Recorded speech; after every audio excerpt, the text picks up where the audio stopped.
My name is Charlotte, 32 years old, and that lake house meant everything to me. Every weathered plank held memories of my grandparents. When I discovered my sister Julia's extravagant wedding plans, I never imagined my parents would sell my inheritance without permission to fund her dream day. The betrayal hit like ice water when they casually said, "Thanks for the wedding present, Charlotte," laughing as if I had willingly given it away. Little did they know what I had waiting in the mail. Where are you watching from today? Drop a comment below, hit that subscribe button, and stay tuned to see how I turn this family betrayal into something they never expected. I grew up in Lakewood, Michigan, in a comfortable middle-class home with my parents Robert and Diane, and my younger sister Julia. We were never wealthy, but we never wanted for anything either. My father worked as a high school principal, while my mother managed a local clothing boutique. But the highlight of my childhood was always our summers at my grandparents' lake house. Grandpa James and Grandma Eleanor owned this beautiful two-story cabin on Lake Michigan that had been in our family for 3 generations.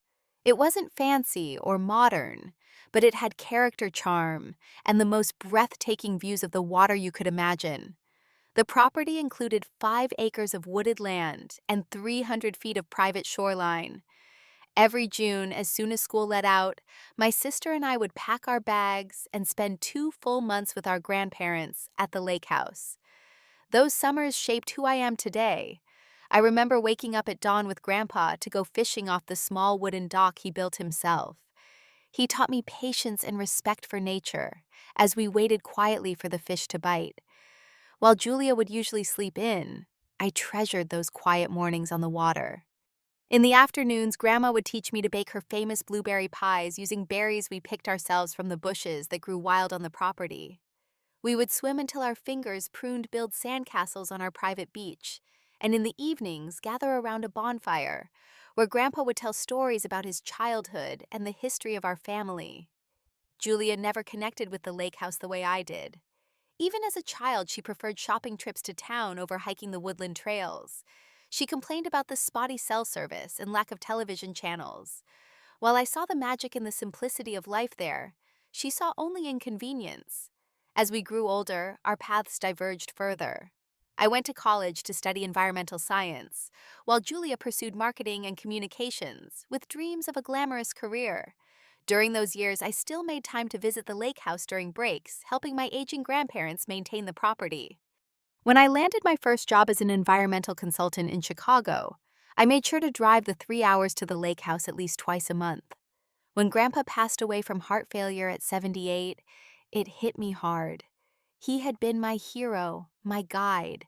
Grandma struggled living alone at the lake house after 56 years of marriage. Without hesitation, I took a partial leave from work to help her through that first difficult year. I would drive up Thursday night and stay until Monday morning handling the maintenance cooking meals, and most importantly, providing company. During those quiet evenings, Grandma would share stories about her life with Grandpa that I had never heard before. She showed me old photographs, letters they had written to each other when they were dating, and taught me family recipes I had never tried. Despite her grief, she found joy in passing down these pieces of family history to me. My parents visited occasionally, but their busy schedules and Julia's complete absence were noticeable. Grandma never complained, but I could see the hurt in her eyes when she asked about Julia, and my mother would make excuses for her. When Grandma was diagnosed with advanced stage cancer 2 years after Grandpa died, the doctors gave her only months to live. I took a full leave from work to care for her. Those 4 months were both heartbreaking and precious. We spent hours on the porch swing looking out at the lake she loved so much.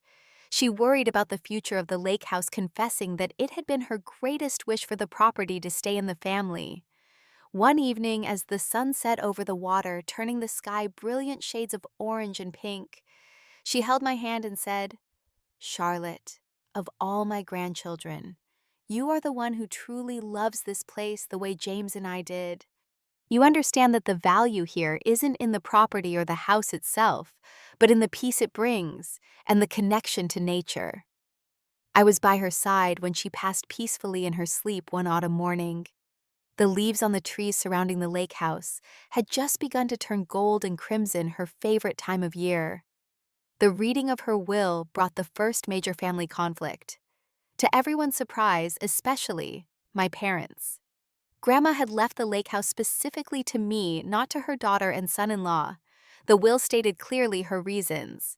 To Charlotte, who has shown unwavering love and care for both us and our family home, I leave the lake house and surrounding property, knowing she will preserve its legacy and the natural beauty we have protected for generations. My parents were visibly upset. They had assumed the lake house would go to them, though they had never shown much interest in spending time there. Julia rolled her eyes and muttered something about an old shack not being worth fighting over. But I knew better. The property was worth a considerable amount, especially as lakefront real estate prices had soared in recent years. In the 5 years since inheriting the lake house, I poured my heart soul and a significant portion of my savings into maintaining and gently updating it. I replaced the leaking roof, updated the plumbing, and carefully restored the original hardwood floors that had been hidden under old carpet. Every improvement was made with respect to the character and history of the home. My environmental background influenced how I approached the property as well. I worked with local conservation groups to protect and restore the natural shoreline, planted native species to prevent erosion, and created a small wildlife sanctuary in the wooded area. The property became not just a home, but a personal project, combining my love for my grandparents with my passion for environmental protection. I had dreams of eventually living there permanently. My job allowed for remote work most days, and I had been slowly transitioning to spending more time at the lake house than my apartment in Chicago. I imagined someday raising my own family there, passing down the traditions my grandparents had shared with me. Every time I drove down the winding gravel driveway, I felt a sense of peace wash over me. The lake house represented not just my past, but my future. It was my sanctuary, my inheritance, and my responsibility. I never imagined it could be taken away from me, especially by the people who should have respected my grandparents' wishes the most. The day my sister Julia announced her engagement to Trevor Whitfield, our family dynamics shifted in ways I never anticipated. Julia had always been the golden child in our parents' eyes. While they supported my academic achievements and career, they positively glowed with pride over Julia's social successes and appearances. Trevor came from one of the wealthiest families in the Midwest. His father owned a major real estate development company, and his mother was from old money with social connections throughout Chicago high society. When Julia first started dating Trevor 3 years ago, our parents could barely contain their excitement.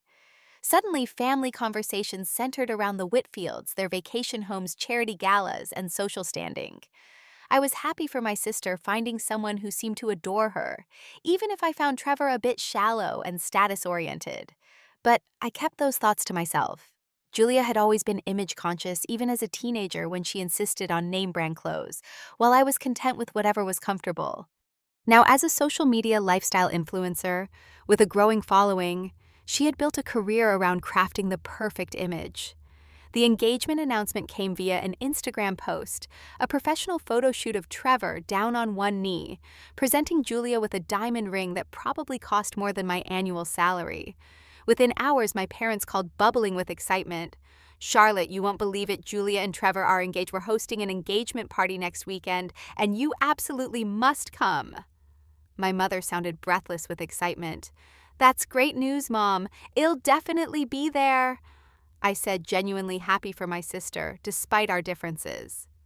The engagement party held at my parents' country club was my first glimpse at how extravagant this wedding would become. What I had expected to be a simple celebration with champagne and cake turned out to be a full-scale event with catering from a Michelin-starred restaurant, a string quartet, custom floral arrangements, and at least 100 guests, many of whom I had never met. I felt distinctly out of place in my simple black dress among guests dripping in designer labels. Julia barely had time to speak with me, fluttering from group to group in her element, while my parents worked the room, introducing themselves to Trevor's extended family and business associates.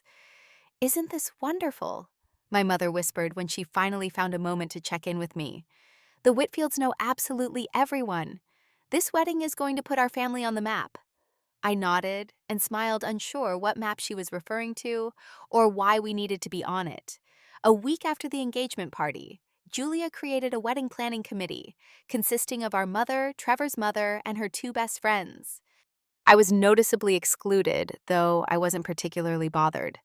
Wedding planning wasn't my forte, and I had my hands full with a major conservation project at work. Over the following months, I watched from the sidelines as the wedding plans grew increasingly elaborate. What began as a simple, elegant affair for 150 guests ballooned into an extravaganza for 300, with a budget that seemed to grow weekly. "They've booked the Grand Peninsula Hotel Ballroom," my father mentioned during one of our regular Sunday phone calls.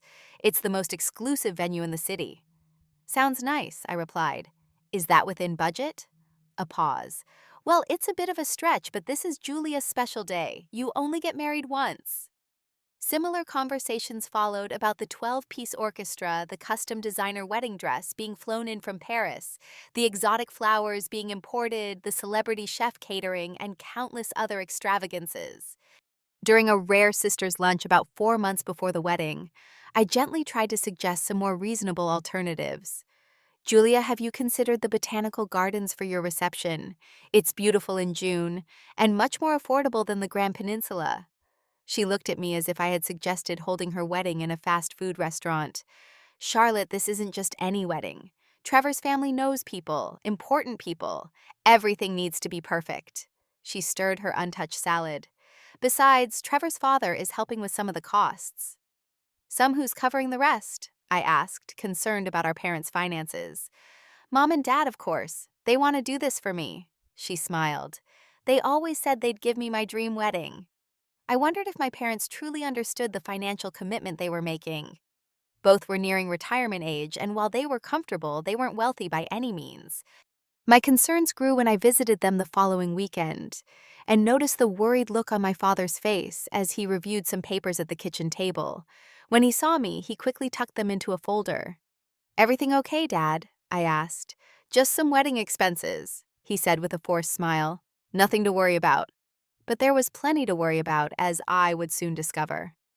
At one particularly tense family dinner, I learned that the wedding budget had somehow reached $150,000, with my parents responsible for most of it. "That's a lot of money," I said carefully. "Are you sure you can manage that?" "We have our ways," my mother said cryptically, exchanging a look with my father that I couldn't quite interpret. Trying to be helpful, I offered an alternative. "You know the lake house would be a beautiful wedding venue.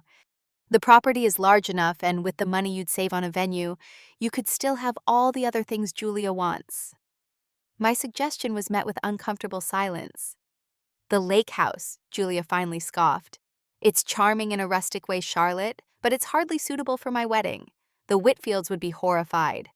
"Just a thought," I said, backing down. "I was trying to help with the budget concerns." "We're managing just fine."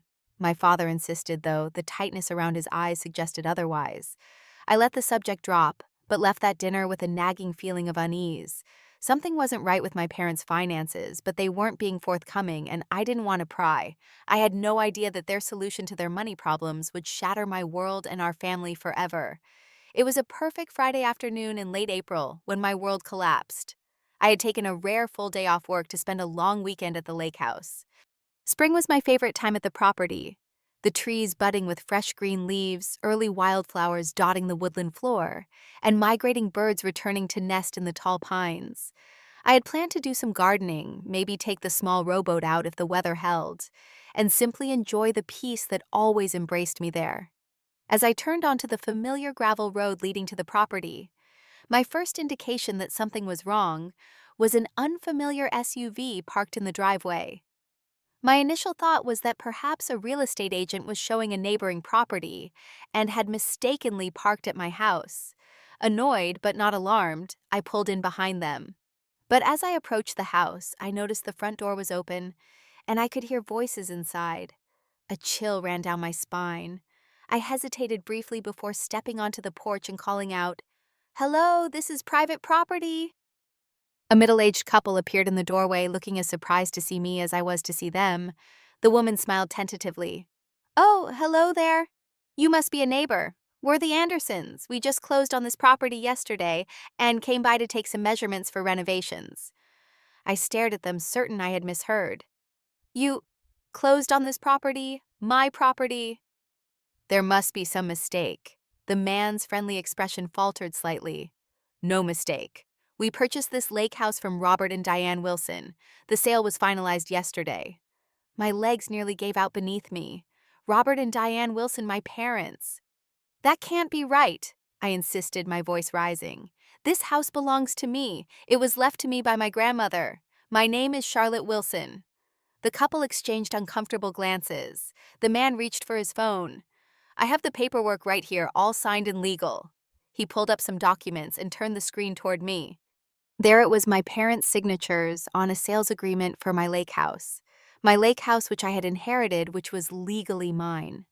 I felt physically ill, the world spinning around me. I need to make a call, I managed to say, stumbling back to my car on legs that felt disconnected from my body. With shaking hands, I called my father. He answered on the fourth ring, sounding cautious. Charlotte, everything okay? Did you sell my lake house? My voice was barely a whisper, a long pause. Then, we need to discuss this in person. Why don't you come to the house for dinner tonight? Answer me, Dad. Did you sell my lake house, the one Grandma left to me? Another pause. Yes, but there are reasons, good reasons. Come to dinner. Your mother and Julia will be there. We'll explain everything. I hung up without responding and sat in my car, tears streaming down my face as I stared at the house that was no longer mine. The place where I had planned my future, where I felt closest to my grandparents, where I had poured my heart and savings into preservations and improvements, sold without my knowledge or consent. The 3-hour drive back to my parents' house passed in a blur of shock, grief, and mounting anger. By the time I arrived, my initial devastation had crystallized into a cold, hard fury. My mother opened the door with a tight smile that didn't reach her eyes. Charlotte, come in. Dinner's almost ready. Julia was already there, sitting at the dining table, scrolling through her phone. She glanced up when I entered, her expression a mixture of guilt and defiance. Would someone like to explain what's going on? I asked, remaining standing as my parents took their seats. My father cleared his throat. Sit down, Charlotte. Let's discuss this civilly. Civilly. You sold my property without my knowledge or consent. And you want civil? Technically, my mother interjected. The lake house was still in our names. And there it was, the awful truth dawning on me. When Grandma had left me the lake house in her will, my parents had offered to handle the paperwork, since I was overwhelmed with grief and work responsibilities. I had trusted them completely, never thinking to verify that the deed had been properly transferred to my name. You never transferred the title to me, I said, the betrayal cutting even deeper. You let me invest thousands of dollars in renovations, pay the property taxes, maintain it for 5 years, all while knowing it was still legally in your names. My father had the decency to look uncomfortable. We meant to transfer it eventually. But then Julia got engaged, and the wedding expenses. He trailed off. You sold my inheritance to pay for her wedding. The words felt surreal leaving my mouth. Not just any wedding, my mother said, as if this explained everything. Julia is marrying into the Whitfield family. This wedding needs to reflect our family's status. What status? I nearly shouted. We're middle-class people from Michigan. We don't have status. We will after this wedding, my mother insisted. Do you have any idea how many important connections we're making through the Whitfields? This is good for all of us, Charlotte. How is stealing my inheritance good for me? You're being dramatic. Julia finally spoke, still not looking up from her phone. It's just an old house. I turned to her, incredulous. Just an old house. That house has been in our family for generations. Grandma specifically left it to me because she knew I would preserve it. And now someone else will live there and make new memories, my mother said dismissively. The Andersons seem like lovely people. You didn't even get market value for it, I said, remembering the figure I'd glimpsed on the paperwork. That property is worth at least $800,000 in today's market. You sold it for what, $600,000? We needed cash quickly, my father admitted. The wedding venue required a non-refundable deposit of $100,000. And then there was the dress, the flowers, the catering. So you took a $200,000 loss on my property for Julia's one-day event. My parents exchanged glances. When you say it like that, it sounds terrible, my mother complained. Because it is terrible, it's theft. Oh, please. Julia rolled her eyes. It's not like you don't have your apartment in Chicago. Where were you even planning to live full time? You can't commute to your job from the lake house. I couldn't believe what I was hearing. I was planning to move there permanently. I've been transitioning to remote work for the past year specifically for that reason. Well, now you don't have to make that career sacrifice, my father said, attempting to find a silver lining. Everything happens for a reason, Charlotte. I stared at my family. These people I had known my entire life suddenly feeling like I was sitting with strangers. You had no right, I said quietly. Actually, we had every legal right, my father corrected. And really, when you think about it, you've contributed to your sister's happiness. That's what family does, they support each other. Support? You think stealing from one child to give to another is support? My mother reached for the serving dish. You're 32 years old, Charlotte. A little old to be having a tantrum, don't you think? Now who wants lasagna? The casual way they dismissed my feelings, my loss, my betrayal was the final straw. As they served dinner, chatting about wedding details as if nothing was wrong, something broke inside me. Then came the moment that would haunt me for months. As my father raised his wine glass, he smiled at me across the table and said, "Thanks for the wedding present. Charlotte Julia's special day wouldn't be possible without your contribution." And my parents laughed. They actually laughed as if we were all in on the same joke. As if they hadn't just destroyed my dreams and betrayed my trust. As if my inheritance, my connection to my grandparents, my future plans were nothing more than an ATM they could withdraw from for Julia's extravagance. In that moment, I knew our relationship would never be the same again. And I also knew I wasn't going to let this stand. The morning after discovering my parents' betrayal, I called Amber Sullivan, my college roommate who had become a property attorney. Through tears, I explained what had happened. "Let me get this straight," Amber said, her voice sharp with professional concern. "Your grandmother left you the lake house in her will, but your parents never transferred the deed to your name." "Yes. They offered to handle the paperwork after the funeral. I was a mess and grateful for the help. I never thought to verify they'd actually done it. And for 5 years you've been paying the property taxes, making improvements." "Yes. I have all the receipts, bank statements, everything." "What about the will? Do you have a copy?" I rummaged through my files. "I have the letter from the executor summarizing the inheritances, but not the full document." "Get that will," Amber advised. Pues, "we need to establish clear intent. Also gather every piece of evidence showing you've been acting as the owner, financial documents, communications with contractors, anything that proves you were operating under the belief that you owned the property." "What are my chances here, Amber, legally?" She paused. "There's a concept in property law called constructive trust.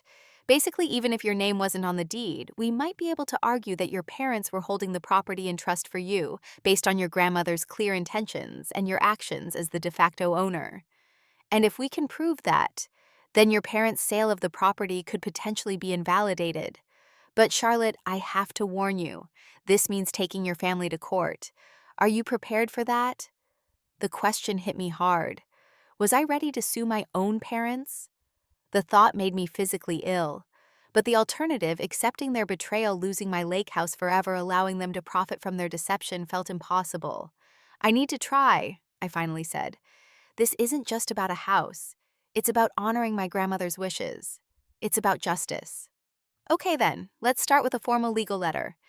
We'll outline the situation, cite the relevant laws, and demand they rectify the situation immediately."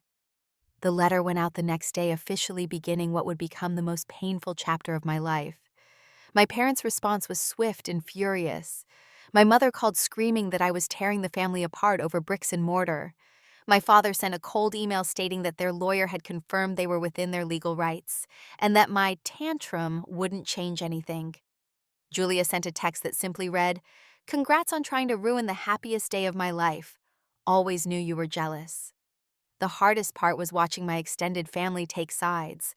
My mother's sisters, my cousins, even my elderly uncle who I'd always been close with, all reached out to express their disappointment in my actions. The narrative had quickly become that I was the selfish one, trying to deprive my sister of her dream wedding out of spite. Only my grandparents' oldest friends, Eleanor and Howard, stood by me. "Your grandmother would be heartbroken by what they've done," Eleanor told me over tea at her small apartment. "She left that house to you because she trusted you to care for it the way she and James did.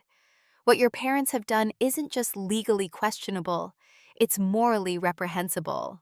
Her support meant everything, but it didn't make the legal battle any less daunting or emotionally draining. Meanwhile, I decided to meet with the Andersons, the couple who had purchased the lake house. I owed them the courtesy of explaining the situation face to face. We met at a coffee shop halfway between our homes. They were understandably distressed to learn that their purchase was being contested. "We had no idea," Mrs. Anderson said, wringing her hands. "The title search came back clear. Your parents assured us there were no issues." "I believe you," I told them sincerely. "You're innocent parties in this. I'm not angry with you." "But you still want the house back," Mr. Anderson stated flatly. I nodded. "It's my inheritance, my connection to my grandparents. I've poured 5 years of my life and savings into maintaining it. We've already put down non-refundable deposits with contractors," Mrs. Anderson explained. "We're planning to retire there." The guilt I felt was overwhelming. These people hadn't done anything wrong. They were collateral damage in my family's dysfunction. "I understand you're in a difficult position," I acknowledged. "If the sale is voided, I'll make sure you're compensated for every penny you've invested plus reasonable damages. You shouldn't suffer because of my parents' actions." They seemed somewhat mollified, though understandably still concerned. As we parted ways, Mr. Anderson said something that stayed with me. "Family disputes over property are always the ugliest. I hope you find a way to resolve this without losing more than just a house." His words echoed in my mind as I drove home. Was I risking too much? Would winning back the lake house be worth losing my family entirely? But then I remembered my grandmother's face as she told me I was the one who truly loved the lake house, the way she did. I remembered her trust in me to preserve its legacy. And I knew I couldn't back down no matter the personal cost. The legal process moved slowly. Amber explained that property disputes, especially those involving family trusts and inheritances, were notoriously complex. We filed motions, gathered evidence, submitted affidavits from people who had witnessed my role as the property's caretaker. During this time, I threw myself into my work, taking on extra projects to distract myself from the painful reality of my family situation. I avoided family gatherings, making excuses when invited to Sunday dinners or holiday celebrations. The thought of sitting across the table from people who had betrayed me so deeply was unbearable. As the weeks passed, the emotional toll became increasingly difficult to bear. I lost weight, had trouble sleeping, and found myself crying at random moments. My friends worried about me, but I put on a brave face, insisting I was fine. The truth was, I wasn't just fighting for a house. I was fighting for validation, that my feelings mattered, that my inheritance was as important as Julia's wedding, that my grandparents' wishes deserved to be honored. In a family where I had always felt second best, this was about more than property. It was about finally standing up for myself. Then came the letter that changed everything. The court had set a date for our first major hearing, June 25th, just 2 days before Julia's wedding. The wedding invitation arrived in my mailbox a week after I received notice of the court date. Its thick cream paper and gold embossing screamed expense. Opening it felt like receiving a message from a foreign country, where I no longer held citizenship, the land of my former family. For a moment, I considered throwing it away unopened, but curiosity won out. Inside, flowing calligraphy announced the union of Julia Elizabeth Wilson and Trevor James Whitfield at the Grand Peninsula Hotel on June 27th. At the bottom, a handwritten note from my sister. "Despite everything, I still want you as my maid of honor. Family is family." The irony wasn't lost on me. Family is family when she wanted something from me, but not when it came to respecting my inheritance. I called my mother that evening to decline. "Absolutely not," she said firmly. "You will be at your sister's wedding and you will be her maid of honor. What would people think if you weren't there?" "Maybe they'd think you shouldn't have sold your daughter's inheritance to pay for an absurdly extravagant wedding," I replied. "This isn't just about a wedding, Charlotte," my mother said, lowering her voice, as if sharing a state secret. "This is about connections. The governor will be there. CEOs, people who can open doors for all of us, even you. I'm not interested in doors opened by people who think a $300,000 wedding is reasonable." "You've always been so stubborn," she sighed. "Look, the court date is 2 days before. You'll make your case, we'll make ours, and then we'll all come together as a family for Julia's special day. Can't you separate the two issues?" I wanted to scream. How were they so incapable of seeing the connection?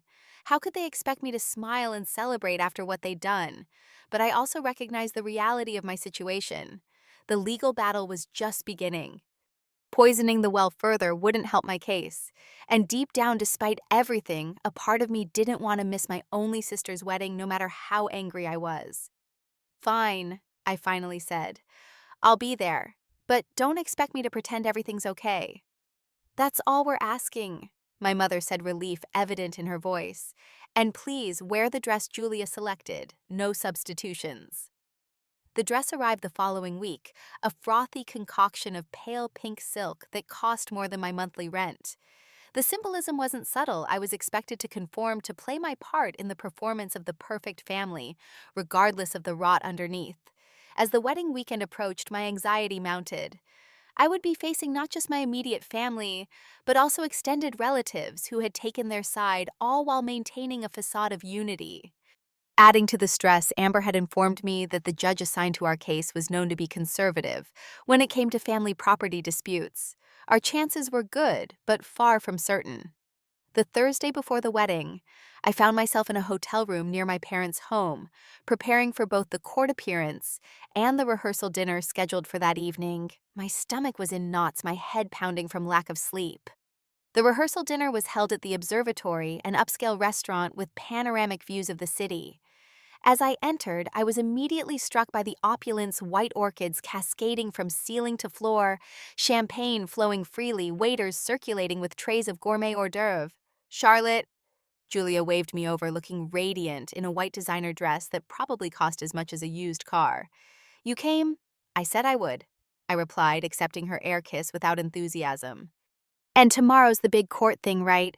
she asked, lowering her voice. "I really hope you reconsider. The lake house sale is already done, and fighting it is just causing stress for everyone."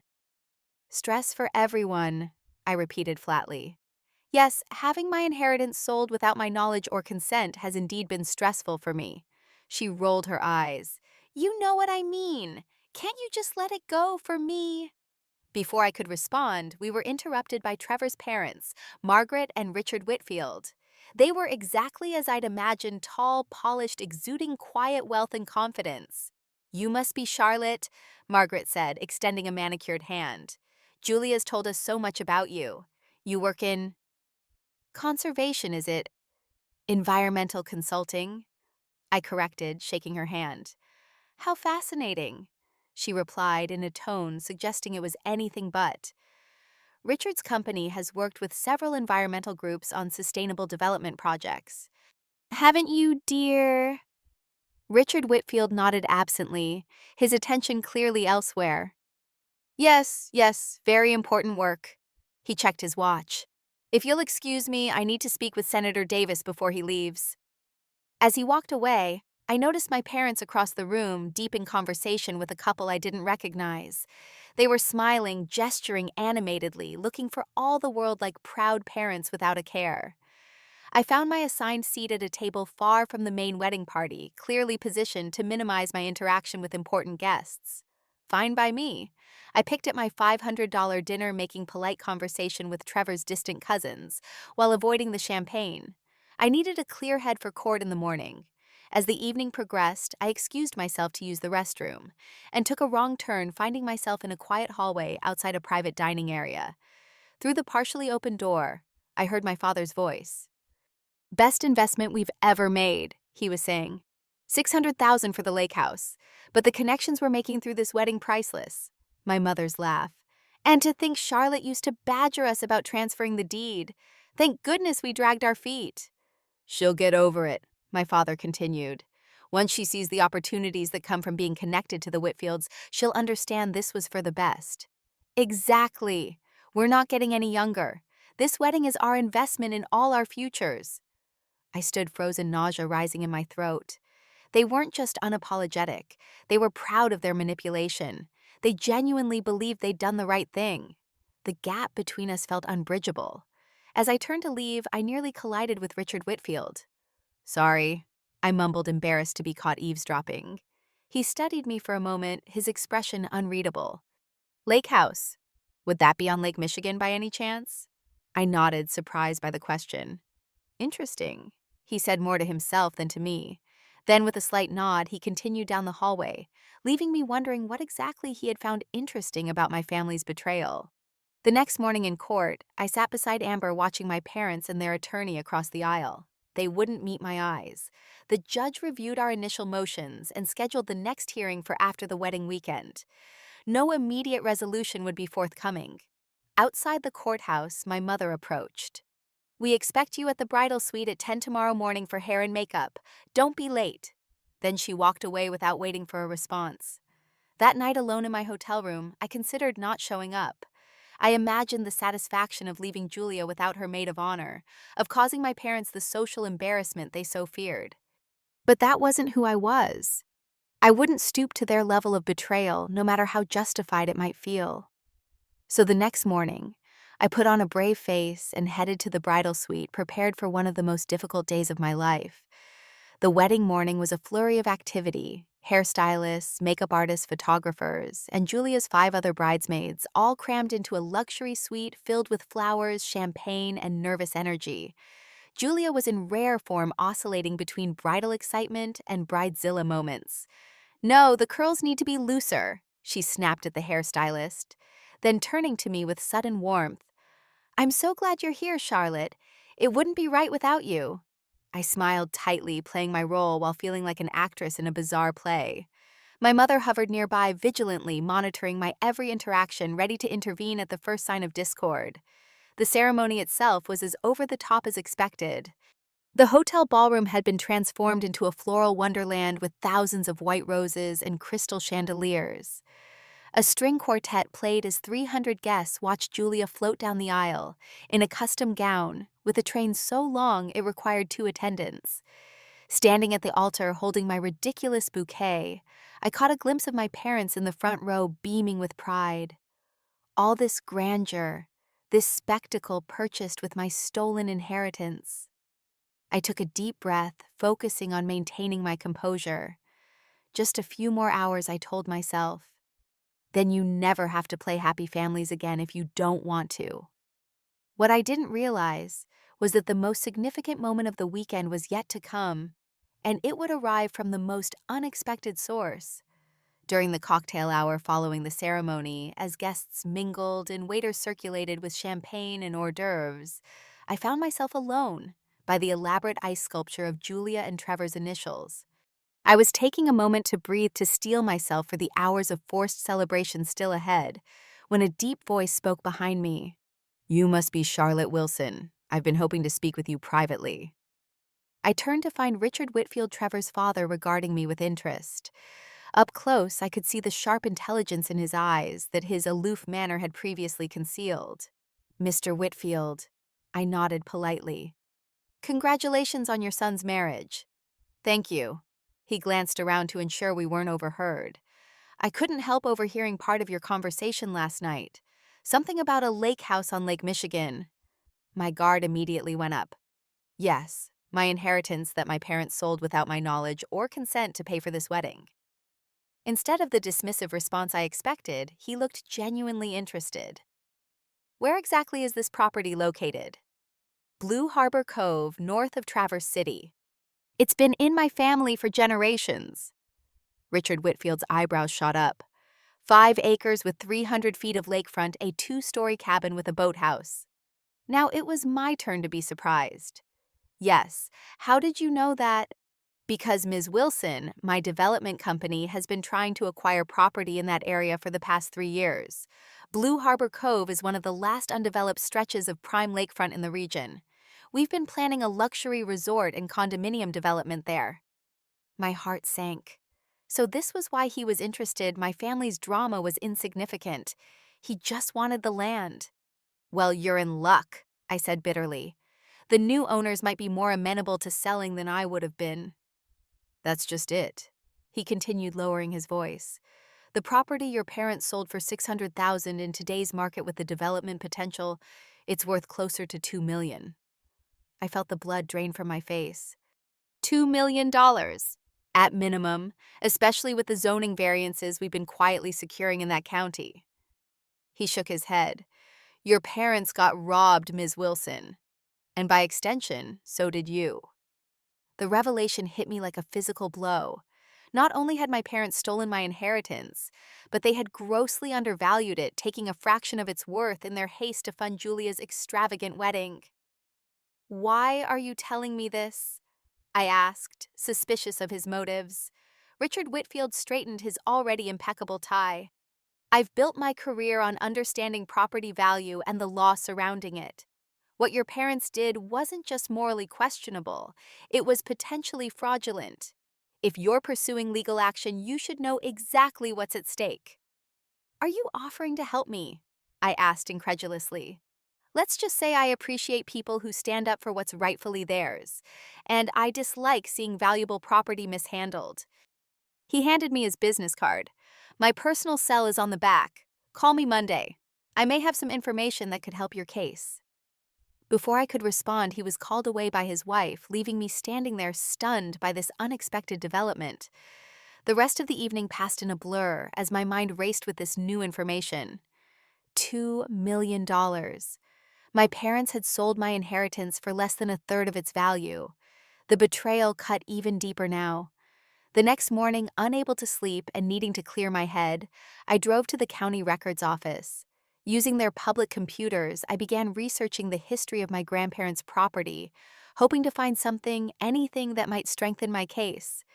After hours of searching through dusty digital archives, I found a clause in my grandfather's original deed from 1967, establishing environmental protection covenants on the property. According to the document, the land was subject to conservation easements that severely restricted development, protecting the natural shoreline and woodland habitat. These restrictions would significantly impact any development plans, which explained why my grandfather had purchased the property so affordably in the first place, and why my parents had trouble getting full market value when they sold it. But more importantly, these covenants were legally binding on all future owners. With renewed purpose, I contacted the County Environmental Board, explaining my situation and asking about the status of these covenants. To my surprise, the director remembered my grandfather personally. James Wilson was a pioneer in private conservation, she explained during our call. He worked with our office to establish some of the first private environmental protection agreements in the county. Those easements are still valid and would prevent any major development on that property. We've actually been concerned about rumors of developers eyeing that area. The pieces were falling into place. Richard Whitfield wanted to build a resort on protected land. The Andersons had purchased a property with restrictions they might not fully understand. And my parents had sold something they didn't legally own in the first place. I called Amber immediately, explaining everything I'd discovered. She listened intently occasionally, asking clarifying questions. This changes our approach significantly, she said when I finished. The environmental covenants combined with your grandmother's clear intent in her will and your years of acting as the de facto owner give us a much stronger case. And if Whitfield is willing to provide a formal assessment of the property's true value, that could help establish the extent of damages. What do you think our chances are now? I asked. Much better, she replied. But Charlotte, you need to be prepared. If we win and the sale is invalidated, the Andersons will be devastated. They're innocent parties in all this. I'd been thinking about that too. I know. I'm working on a solution that might help soften the blow for them. Over the next several days, I worked feverishly with Amber, compiling evidence, preparing legal arguments, and formulating a strategy. Richard Whitfield, true to his word, provided documentation from his company showing comparable property values in the area and expert testimony about the development potential of the land.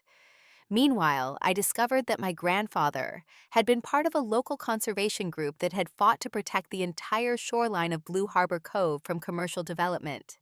His vision hadn't been just for our family property, but for the whole natural area. Inspired by this, I contacted several environmental organizations that specialized in land preservation. After numerous discussions, I developed a plan that would honor my grandparents' legacy while potentially resolving the legal and personal conflicts that had torn my family apart. By the time my parents returned from seeing Julia and Trevor off on their 3-week honeymoon in the Maldives, everything was in place. The next phase of my fight wasn't just about reclaiming what was mine. It was about transforming this painful chapter into something meaningful that would last for generations. The grand ballroom of the Grand Peninsula Hotel was still decorated with the remnants of Julia and Trevor's wedding reception as I arrived for the post-wedding brunch. Florists were carefully dismantling centerpieces, preserving the exotic blooms for donation to local hospitals, as per the wedding planner's instructions. Hundreds of thousands of dollars in decorations used for mere hours now being packed away. My parents spotted me as I entered, their expressions shifting from post-wedding euphoria to caution. They were seated at the head table with the Whitfields and a few other prominent guests. Evidently, the brunch was more intimate than the reception. Only 50 or so people remained, mostly family and close friends. "Charlotte," my mother greeted me with an air kiss. "We didn't expect to see you this morning. We assumed you'd gone back to Chicago." "I wouldn't miss this," I replied with a smile that didn't reach my eyes. "After all, family is family, right?" My father looked uncomfortable, clearly sensing my tone. "Well, we're glad you're here. The Davidsons were just asking about your environmental work." I nodded politely to the couple they indicated, but remained standing. "Actually, I have something I'd like to share with everyone, if that's all right." My mother's smile froze. "Now isn't really the time for speeches, dear. That was yesterday." "It won't take long," I assured her, already moving toward the small stage where the microphone stood. Before she could object further, I stepped up to the microphone. The quiet conversations around the room gradually ceased as people noticed someone was about to speak. "Good morning, everyone." I began, my voice steadier than I felt. "For those who don't know me, I'm Charlotte Wilson, Julia's sister. I wanted to take this moment to acknowledge the incredible celebration we've all been part of this weekend." My mother's rigid smile relaxed slightly as she realized I wasn't immediately causing a scene. "Family is a precious thing," I continued. "The bonds we form, the trust we build, the legacies we create together. These are treasures beyond price." I made eye contact with Richard Whitfield, who was watching me with interest, then glanced at my parents. "Some of you may know that my parents made extraordinary sacrifices to give Julia this dream wedding. They sold a family property, a lake house that my grandmother had left specifically to me in her will to help fund this beautiful celebration." The room grew uncomfortably quiet. My mother's smile had completely vanished, and my father was staring intently at his plate. "Yesterday, my parents thanked me for my wedding present to Julia. They laughed about it, actually." I maintained my composure, though my heart was pounding. What they didn't know was that I had already sent them another gift, one that should be arriving in today's mail. I reached into my purse and pulled out copies of the legal papers Amber had prepared.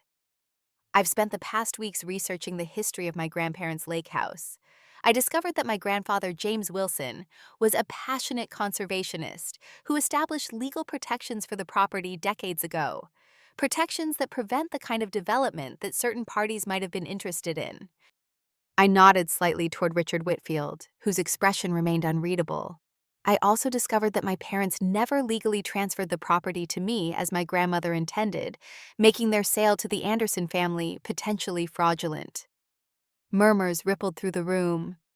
And perhaps most importantly, I learned that the property they sold for $600,000 to fund this wedding is actually worth closer to $2 million in today's market. My mother gasped audibly. My father's face had turned an alarming shade of red. "The documents I've sent to my parents, the Andersons, and filed with the court outline a solution I believe honors everyone's interests and my grandparents' legacy." I laid out my proposal, clearly making eye contact with different guests as I spoke. "With the help of the Nature Conservancy and the Michigan Land Trust, I've established a plan to create the Wilson Family Nature Preserve at Blue Harbor Cove. The Andersons will be fairly compensated for their purchase, plus damages, and the property will be placed in a permanent conservation trust that prevents development while allowing limited residential use. Richard Whitfield was now leaning forward, listening intently. I addressed him directly. Mr. Whitfield, I know your company has been interested in developing Blue Harbor Cove. Instead, I'm offering you the opportunity to be the lead corporate sponsor of the preserve, with all the positive publicity and tax benefits that entails. I return my attention to the broader audience. As for my parents, the legal documents they'll receive today give them a choice. They can either cooperate with this plan, acknowledging their wrongdoing and helping to establish the preserve in my grandparents' honor, or they can fight it in court, where I'm prepared to pursue claims of fraud and breach of fiduciary duty. The silence in the room was deafening. My mother's face had gone from red to white. My father sat completely still, as if movement might shatter him. I believe in family, I concluded. I believe in honoring our commitments to each other and respecting each other's dreams. The choice I'm offering today is simple. Do we honor my grandmother's wishes and my grandfather's conservation legacy, or do we continue to pretend that what happened was acceptable? I stepped away from the microphone and walked directly to my parents' table. From my bag, I produced an envelope and placed it before them. These are copies of what you'll find in your mail today. I suggest you read them carefully. My attorney's contact information is included. With that, I turned and walked out of the ballroom, my head high, my heart racing. As I passed through the door, I heard the buzz of conversation explode behind me. I had done it, taken a stand, offered a solution, and placed the ball firmly in my parents' court. Whatever happened next, I knew I had honored my grandparents' legacy, and perhaps more importantly, my own values. Outside in the bright morning sunlight, I took my first deep breath in what felt like months. The weight of betrayal still sat heavy on my shoulders, but alongside it now was something new, a sense of power, of having taken control of my own story. The battle wasn't over, but for the first time since discovering my parents' betrayal, I felt hope that something good might emerge from all this pain. 1 year later, I stood on the newly rebuilt dock at the lake house, watching the autumn sun cast golden reflections across the water. The maple trees lining the shore had turned brilliant shades of crimson and amber, their colors mirrored in the still surface of the lake. "The sign installation team just left," Amber called as she walked down the path toward me. "Want to see how it turned out?" I smiled, linking my arm through hers as we followed the winding trail through the woods to the entrance of the property. There, mounted on a stone foundation my grandfather had built decades ago, stood a beautifully carved wooden sign, "James and Eleanor Wilson Nature Preserve at Blue Harbor Cove." "It's perfect," I said softly, tracing my fingers over my grandparents' names. The past year had been a journey I never expected. After serving my parents and the Andersons with legal papers at the post-wedding brunch, I had braced myself for a lengthy court battle. To my surprise, it never materialized. The Andersons, upon learning about the conservation easements and the true value of the property, had been understandably upset. However, they were reasonable people who recognized they had unwittingly participated in a legally questionable transaction. When I offered them full compensation for their purchase price plus 20% for their troubles, they agreed to relinquish their claim. My parents' reaction had been more complicated.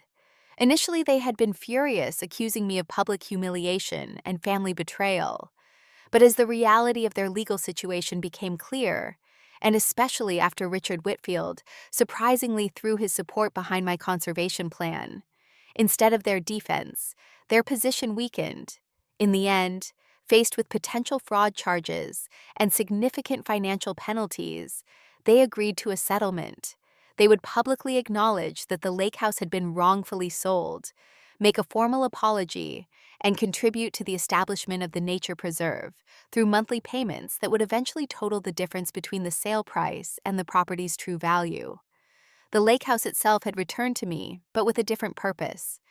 While I still lived there part-time, the property now served as the headquarters for the Blue Harbor Conservation Trust, an organization dedicated to preserving the natural shoreline and educating the public about environmental stewardship. Richard Whitfield, in a move that surprised everyone, had become the trust's most significant corporate donor.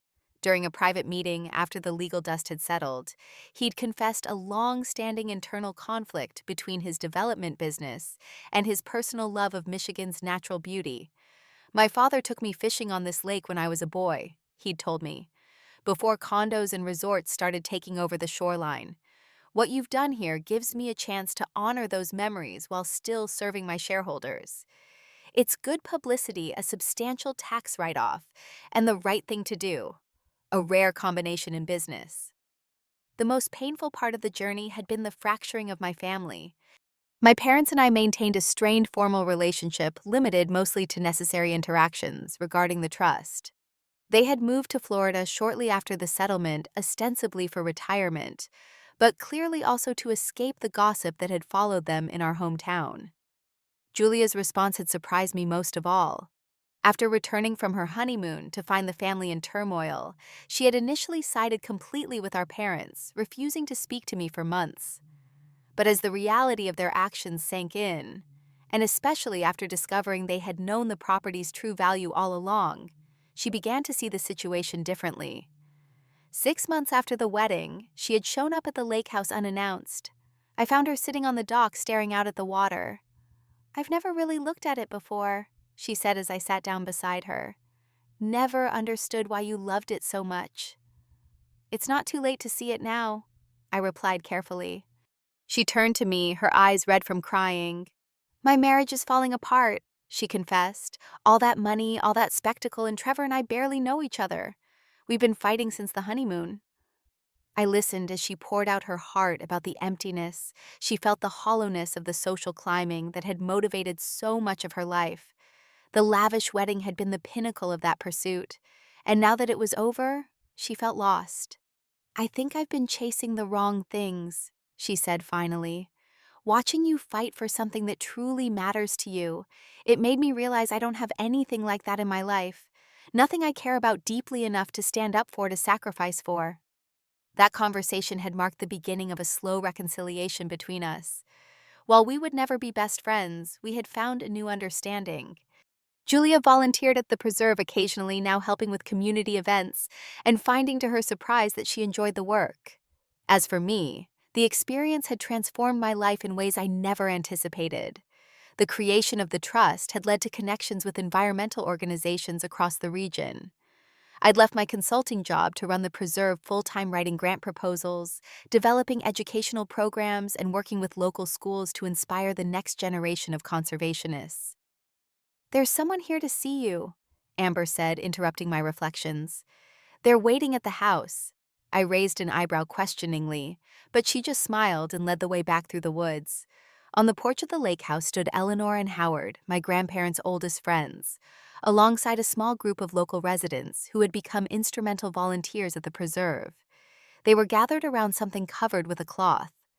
"What's all this?" I asked, climbing the steps. Eleanor stepped forward, her eyes bright with emotion. "Charlotte, we wanted to honor what you've accomplished here. Your grandmother would be so proud of how you've protected this special place and expanded on your grandfather's vision."